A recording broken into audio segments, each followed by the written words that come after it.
토요일에 우리가 버려야 될 죄의 습관들을 저희가 몇 가지 살펴보았습니다. 첫 번째는 무정함, 그리고 보복, 그리고 투기, 시기를 버려야 된다. 이 말씀을 저번 주에 우리가 살펴봤고요.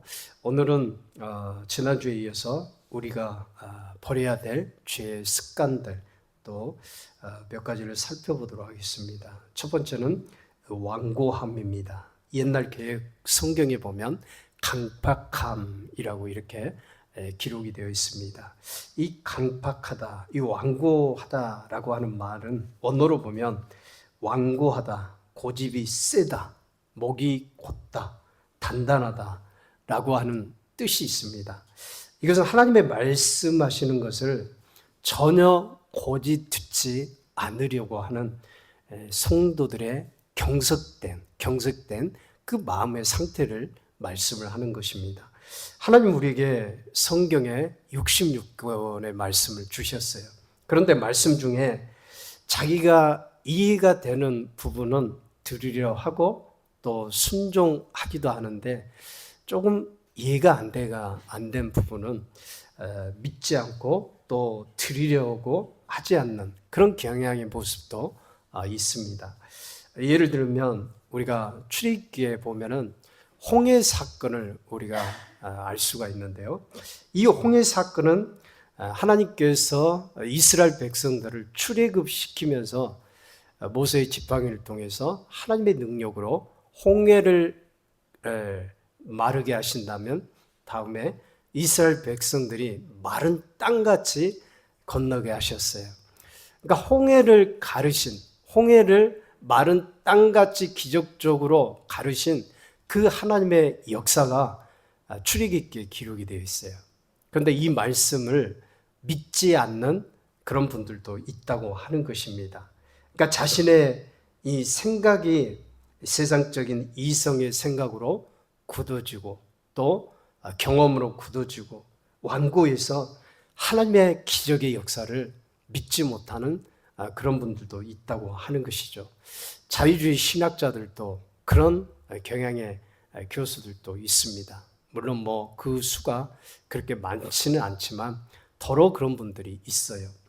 여러분 성경의 역사를 통해서 또 가장 또 강팍한 사람, 그 한 사람을 예를 들자면 애굽의 바로 왕을 우리가 들 수가 있습니다. 바로는 하나님의 말씀을 귀담아 듣지 않았던 대표적인 사람이에요. 하나님 모세를 통해서 이스라엘 백성들을 애굽에서 건져내기를 원하셨어요. 그래서 모세를 보내셔서 바로에게 말씀을 전하죠. 우리가 4일 길쯤 광야로 들어가서 하나님께 제사를 드리겠다. 그럴 때 이 바로 왕은 가라고 말을 해요.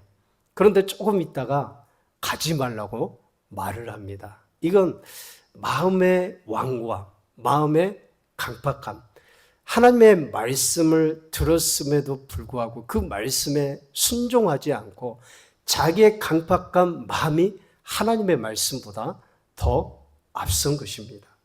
여러분 이러한 고집 때문에 바로 왕은 정말 많은 고통을 당해요. 애굽의 그 나라가 국운이 기울 정도로 고통을 당합니다.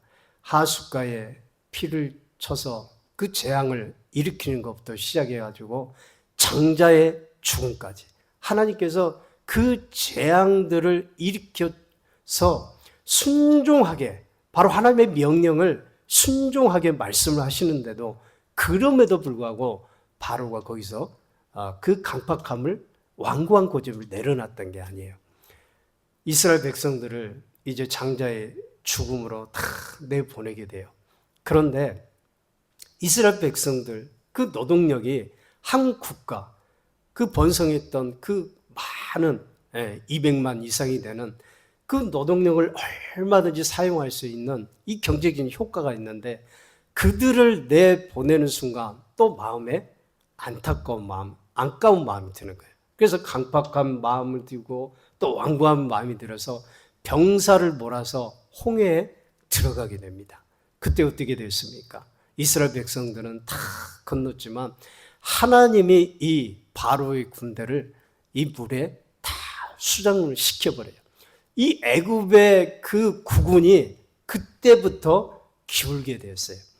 여러분, 손해를 볼 대로 보고 처음부터 하나님께 순종하고 하나님의 명령에 순종하고 따라갔다면 그런 손해 보지 않았을 것인데, 다 잃은 다음에야 그때부터 그 강박함이 사라졌다고 하는 것입니다. 여러분, 우리도 마찬가지죠. 우리도 신앙생활 하다 보면은 하나님께서 명령하시고 말씀하시면 순종하면 별 손해가 없어요. 그런데 하나님의 말씀을 들었는데도 불구하고 듣지를 않아요. 듣지 않고 내 고집대로 해요. 내 방식대로, 내 삶의 경험대로. 그런 사람은요, 손해를 본 다음에, 뭔가를 잃은 다음에 그 안타까운 그 심정으로 나중에 그 강박감이 그 수그러드는 그런 일들을 우리가 보게 돼요.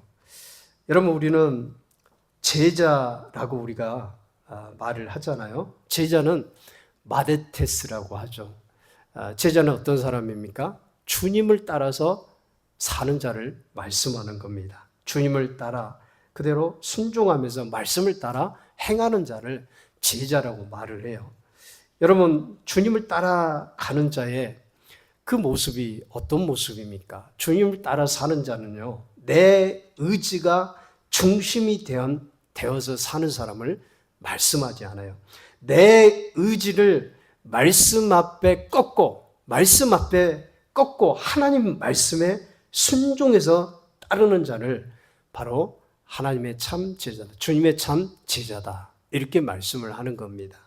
여러분, 그래서 하나님이 순종하라고 하면 순종하는 것이고, 하나님이 기도하라 그러면 기도하는 것이고, 하나님이 감사해라 그러면 감사하는 사람, 그 사람이 제자의 모습이죠. 그 사람이 주님을 따라가는 그런 사람인 것입니다. 여러분, 신앙생활을 같이 하면서도 하나님께 정말 귀히 여김을 받는 사람이 있어요. 하나님께 사랑받고 하나님께 인정받고 하나님께 귀히 여김을 받는 사람이 있는가 하면 하나님께 귀히 여김을 받지 못하는 사람이 있어요. 근데 그 차이가 무엇입니까? 하나님 말씀에 내가 따라서 사느냐, 하나님 말씀에 내가 순종해서 사느냐, 아니면 불순종해서 내 자의적인 중심을 가지고 말씀 밖에서 살아가느냐, 이 차이에 따라서 하나님께 사랑받는 존재가 되든지 아니면 하나님께 별 그런 존재로 되어 가느냐, 이게 여러분 차이가 있는 것입니다. 사랑하는 여러분, 우리가 분명히 한 가지 알아야 될 것은 내 생각대로 내 방식대로 살면요, 내 인생을 내가 책임지는 인생을 살아야 돼요. 그러나 주님의 말씀에 순종해서 주님의 뜻대로 살아가는 사람은 주님께서 그 인생을 빚어가는 것입니다. 여러분, 내 인생 내 마음대로 사는 사람이 행복할까요? 내 마음대로 사는 사람이 그 인생이 정말 형통한 삶을 살아갈까요? 여러분, 그렇지 않습니다. 내 마음대로 사는 인생은요, 앞길이 구말리 같아요. 그러나 하나님 뜻대로, 하나님 말씀대로 순종하는 사람은 하나님께서 복 주시는 인생이 될 줄 믿습니다. 가는 길도 하나님이 그 인생에 가는 길을 비춰주게 돼 있어요. 그러면 그 길이 형통하게 열리게 돼 있어요. 내 힘으로 인생을 살려고 하는 사람은 장애물도 만나고 환난도 만나고 공고가 앞에 기다려요. 그러나 주님의 말씀에 전적으로 순종해서 사는 사람은 앞길에 형통한 은혜도 축복도 받게 될 줄 믿습니다. 그래서 우리가 무엇보다도 신앙생활을 할 때는 주님이 나에게 주신 말씀대로, 이 하나님의 말씀대로 순종하며 사는 것이 내게 보이고 내게 유익한 그런 삶의 모습입니다. 여러분, 우리는 신앙생활을 하면서 내 마음의 생각보다도, 내 중심, 내 경험보다도, 내 완고한 고집보다도 주님의 말씀에 순종해서 하나님께서 인도하시는 축복의 삶을 살아갈 수 있기를 주의 이름으로 축원드립니다. 이 두 번째는 원통함입니다. 이 원통함은 분하고 어려운 일을 당했을 때 그때 원통함을 말하게 되죠. 가슴에 원통함이 있어요. 이건 여러분 누구나 다 그런 마음을 갖게 돼요. 예를 들면 터무니없는 일을 당한다거나 누명을 쓰게 되었을 때 마음이 억울해하고 분한 마음이 일어나는 건 너무나 당연한 거예요. 그런데 이 말의 뜻은 원어로 살펴보면요, 이렇게 해석이 되어 있어요. 깊은 앙심, 휴전을 깨는 말, 휴전 않는, 이렇게 해석이 되는데요. 여러분, 우리에게 원통함이 가득 차게 되면 깊은 앙심을 갖게 된다고 하는 것입니다. 그러다 보면 사람들을 싫어하고 또 사람들을 미워하게 되는 그런 경향이 있어요. 제가 어렸을 때 친구하고 가게에 요구르트를 사러 들어갔어요. 친구는 눈이 크고 얼굴이 저보다 더 잘생겼어요. 그래서 요구르트를 사려고 그러는데 계산대 보니까 주인하고 가게 주인하고 또 다른 친구분하고 그 아주머니 두 분이 얘기를 해요. 그러면서 어제 저녁에 도둑을 맞았다고 하는 거예요. 슈퍼마켓 도둑을 맞았는데 저희를 응시하면서 내 친구는 눈이 큰 걸 보고 이 눈이 큰 사람은 겁이 많아서 도둑질을 하지 못한대요. 그러면서 저를 이렇게 응시를 하면서 저는 그 친구는 눈이 작거든요. 그러면서 눈이 작은 친구가 눈이 작은 사람들이 되게 도둑질을 잘 한대요. 왜냐하면 겁이 없으니까. 겁이 없으니까 도둑질을 잘 한대요. 그래서 저를 쳐다보는데 제가 그때 상황에서 그 어린 마음에 제가 중학교 아마 2학년 정도 됐나? 그 정도 됐을 것 같아요. 어린 마음에 충격을 받았어요. 아니 나는 도둑질 슈퍼에서 한 적이 없는데 저한테 단지 눈이 작다고 그 도둑질할 가능성이 많다고 그러는 거예요. 여러분 어린 마음에 제가 얼마나 억울한 마음이 들었겠어요. 그러면서 내가 이 가게에 올려놔 봐라. 그런 마음을 제가 갖게 됐는데요. 여러분 인생 살면서 사람들도 자기가 원치 않게 도둑으로 몰린다거나 또 원통한 일, 그런 억울한 일들이 만나게 돼요. 그런데 이런 억울한 일이 만났을 때 얼마나 마음이 힘들겠습니까? 그 마음을 계속 갖고 있으면 내 마음이 더 힘든 거예요. 더 고민이 되고 더 스트레스를 받고. 여러분 이것이 그냥 그 상태에서 끝나면 괜찮은데 이게 끝나지 않으면요 정말 죽도록 그 사람 미운 거예요. 그리고 깊은 앙심, 이 보복하려고 하는 그런 마음까지 갖게 된다고 하는 것입니다. 여러분 그럼에도 불구하고 우리는 예수 믿는 사람으로서 그런 억울한 일을 당하고 누가 나보다 도둑놈이라고 말을 할지라도 나만 깨끗하면 돼요. 원통함을 버리는 것이 내게 유익하고 내 정신건강에 유익한 줄 믿습니다. 그래서 하나님은 그런 억울한 일을 삶 가운데서 당하는 일이 있더라도 너 자신을 위해서, 나를 위해서 원통함을 버려라. 이렇게 말씀하시는 거예요. 디모데후서 3장 1절 이하에 보면 이렇게 말씀합니다. 내가 이것을 알라. 말세에 고통하는 때가 이르니 사람들은 자기를 사랑하며 돈을 사랑하며 자긍하며 교만하며 회방하며 부모를 거역하며 감사치 아니하며 거룩하지 아니하며 무정하며 원통함을 풀지 아니하며 경건의 모양은 있으나 경건의 능력은 부인하는 자니 이 같은 자들에게서 내가 돌아서라. 자, 사도 바울이 마지막 때 이러한 사람들이 있는데 이 원통함을 풀지 않는 사람들에게서 돌아서라고 권면해 주고 있습니다. 이런 사람들에게 권면하면서 돌아서라고 하신 말씀이 뭡니까? 이 말씀은 결국 원통함을 계속해서 우리 마음속에 갖고 있지 말라고 하는 거예요.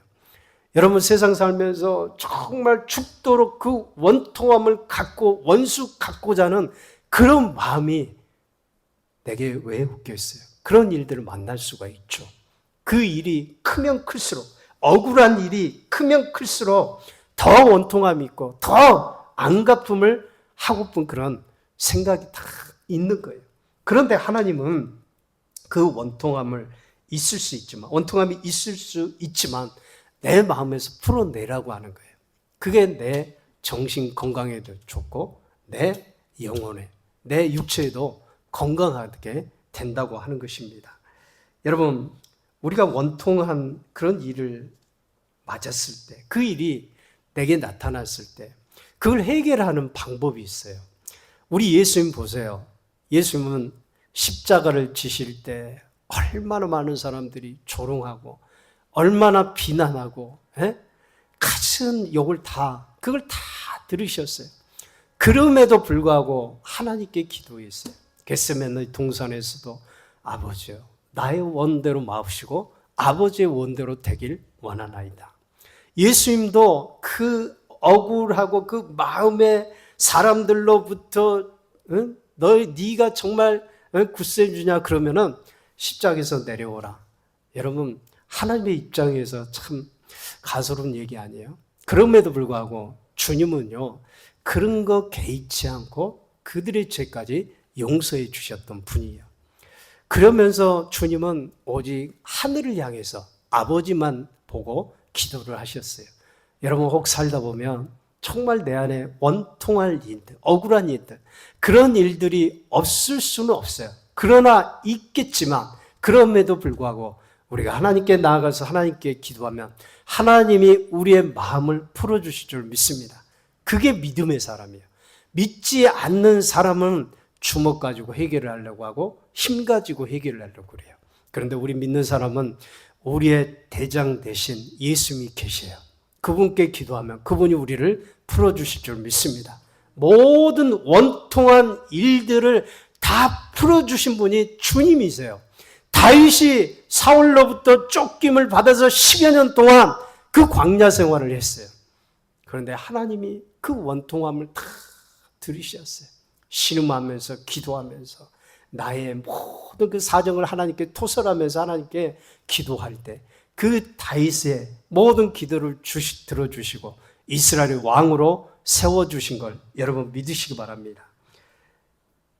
예레미야가 3장 58절에 이렇게 말씀합니다. 주여, 주께서 내 심령의 원통함을 풀어주셨고 내 생명을 속량하셨나이다. 예레미야 선지자도 하나님의 말씀을 전파하면서 옥에 갇히기도 하고 매도 맞고 얼마나 조롱을 당했는지 몰라요. 그럼에도 불구하고 예레미야 선지자도 하나님께 기도하니까 자기의 그 원통함, 이 원통함을 하나님이 풀어주셨다고 고백하고 있어요. 그래서 여러분, 살다 보면 본의 아니게 내가 또 억울한 일을 당할 수도 있고 힘든 일을 겪을 수 있지만 그러한 원통한 일이 있을 때마다 여러분 다 주님께 내놓고 하나님께 기도하면 하나님이 원수도 갚아주는 줄 믿습니다. 하나님이 문제도 해결해 주시는 거예요. 그게 가장 지혜로운 방법이에요. 내가 하려면은 나도 더 힘들어요. 내 가족들도 힘들고. 그러니까 하나님께 맡기는 거예요. 하나님께 맡길 때 주님이 그걸 다 해결해 주시는 것입니다. 마지막으로 거짓말입니다. 거짓말은 남을 속이는 것을 말해요. 사람들은 쉽게 이 거짓말을 잘 사용해요. 그 믿지 않는 사람들을 보면 그 어떤 상황을 모면하고자 거짓말을 너무나 태연스럽게, 너무나도 자연스럽게 하는 그런 경우를 많이 보게 돼요. 그런데 이 거짓은 하나님의 말씀에 비춰봤을 때 죄라고 하는 거예요. 이 거짓은 분명히 죄이고 우리가 버려야 될 좋지 못한 죄의 습관이라고 하는 것입니다. 우리 옛말에 거짓말은 사흘 안 간다는 말이 있어요. 거짓말 하면은 금방 탄로가 나게 돼 있어요. 그래서 우리는 거짓말 할 그런 상황이 있다 할지라도 우리는 정직한 말을 하는 것이 오히려 우리에게 유익한 것입니다. 그 성경에 보면은 거짓말 해가지고 유익한 점이 있긴 하더라고요. 그러니까 사람의 생명이 위태할 때, 그때는 둘러대서 그 사람의 생명을 살리는 것은 거짓말 하는 것보다 이 생명을 살리는 것이 더 유익하다고 하는 걸 성경에서 이제 그런 예들을 볼 수가 있는데, 이스라엘 정탐꾼들이 정탐하러 갔잖아요, 여리고서. 근데 나합이 그 3대 숨겨놓고 그 병사들이 왔을 때, 자기 나라 병사들이 이제 수색적으로 왔을 때 어떻게 얘기합니까? 다 둘러대잖아요. 그럴 때 그 정탐꾼들이 살게 됐어요. 여러분, 이런 경우는 성경에서도 뭐 그렇게 나쁘게 그렇게 말씀을 하지 않는데, 저는 잘 모르겠습니다. 어쨌든 모르겠는데, 어쨌든 우리가 살면서 그런 어떤 생명을 살리는 그런 경우가 아니라면 이 거짓된 속이는 거, 이런 건 버리는 것이 정말 하나님을 섬기는 그런 사람으로서 당연한 것이 아닌가 생각이 됩니다. 에베소 4장 25절에 보면, 그런즉 거짓을 버리고 각각 그 이웃으로 더불어 참된 것을 말하라. 이는 우리가 서로 지체가 됨이라. 여러분, 성도들은 지체라고 말씀하죠. 주님은 교회의 머리가 되십니다. 그리고 우리는 지체요. 주님은 거룩하신 분이에요. 주님은 성결하고 깨끗한 분이세요. 그런데 몸된 우리 지체가 거짓이 있고 속이는 자가 된다고 한다면 어떻게 되겠습니다? 한 몸을 구성해 되어 있는데 주님은 거룩하시지만 우리는 거짓되고, 그러면 뭐가 이게 좋지 않는 거잖아요. 하나님이 거룩하니 우리도 거룩하게 사는 것이 맞는 것이고, 하나님이 참 것을 말하면 우리도 참 것을 말해야 맞는 것이고, 주님이 진리를 말씀하면 우리도 진리 가운데 살아가는 것이 마땅한 것입니다. 여러분, 이게 우리 지체들의 모습이에요. 그런데 주님은 거룩하신 분이라고 우리가 말씀하면서 우리는 몸된 지체라고 하면서 자꾸 속이고 거짓을 말한다고 한다면 그건 주님이 기뻐하는 모습이 아닌 것이죠. 여러분, 우리가 장사를 할 때도 마찬가지예요. 어떤 분은 조금의 그 이익을 위해서 저울을 속이는 분들이 있어요. 뭐 정육점에서라든가 아니면 뭐 다른 어떤 사업을 할 때도 속여서 이렇게 팔기도 하는데, 여러분, 그 이익이 나오면 얼마나 남을까요? 그 거짓으로 인해서, 거짓말로 인해서 내가 그 죄를 지어서 내가 손해보는 것이 훨씬 더 크다고 하는 거예요. 그래서 누구를 이렇게 속이거나 그걸 통해 가지고 이익을 취한다는 것, 이건 하나님 보셨을 때 옳지 않는 것입니다. 여러분, 그리스도인은 세상 사람들이 그렇게 거짓을 말하고 산다고 해도 우리는 똑같이 살아서는 안 됩니다. 왜냐하면 우리는 주님께서 말씀하시기를 빛이라고 말씀하잖아요. 그 빛이라고 말씀하시는 것은 우리가 예수님처럼 빛된 삶을 이 세상 가운데서 행하며 살아가라는 의미죠. 세상이 썩어 가더라도 우리가 썩지 않게 하는 소금과 같은 역할을 해야 되는 사람들이 우리 그리스도인 줄 믿습니다. 여러분, 그러려면 우리가 어떻게 해야 되겠어요? 정직하게 살면 돼요.